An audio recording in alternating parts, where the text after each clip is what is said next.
Concluding prayers of second phase of Ijtema tomorrow, police urges to stay inside, use of drone prohibited. BNP to ensure free of cost healthcare after coming to power, urges accepting people-friendly proposals through discussions in reform. Lockers of all officials preserved and security vaults of Bangladesh Bank frozen. There may be huge illegal wealth, anticipates ACC.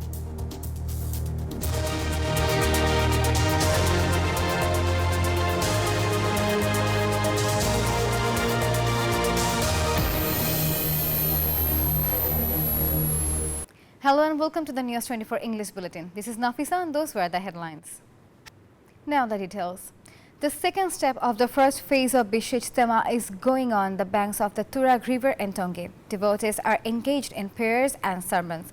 Pakistan's Maulana Obaidullah Khurshid delivered a sermon translated into Bengali by Maulana Zakaria. The final prayer, led by Maulana Jubair, will take place tomorrow at noon. Authorities have urged attendees to remain in designated areas.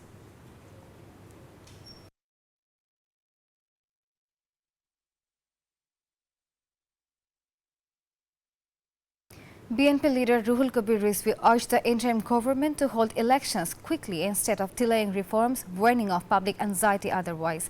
He spoke after paying tribute at Zia Rahman's grave. Meanwhile, BNP leader Khandakar Mosharraf Hossain stated that if in power, the party will overhaul healthcare policies.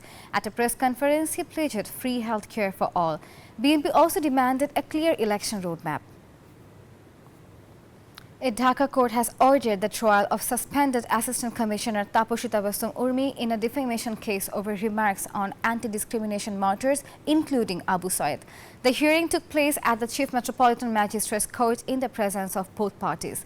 Urmi's lawyer plans to appeal, while the plaintiff's lawyer confirmed the trial's formal commencement following the court's decision on church framing.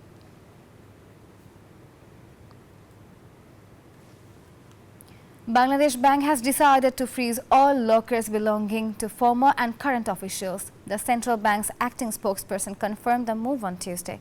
No assets can be stored or withdrawn. The Anti-Corruption Commission suspects undisclosed wealth is hidden in these lockers. The ACC requested the freeze after seizing foreign currency and gold from a former deputy governor's locker. Authorities are monitoring the situation closely.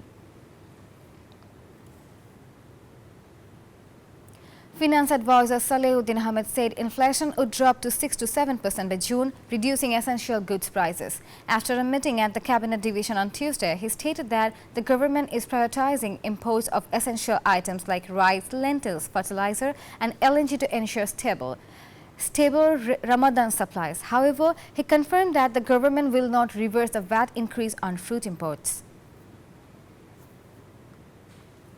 Social welfare advisor Sharmin Murshid stated that social protection programs should be employment-oriented, not just aid-independent.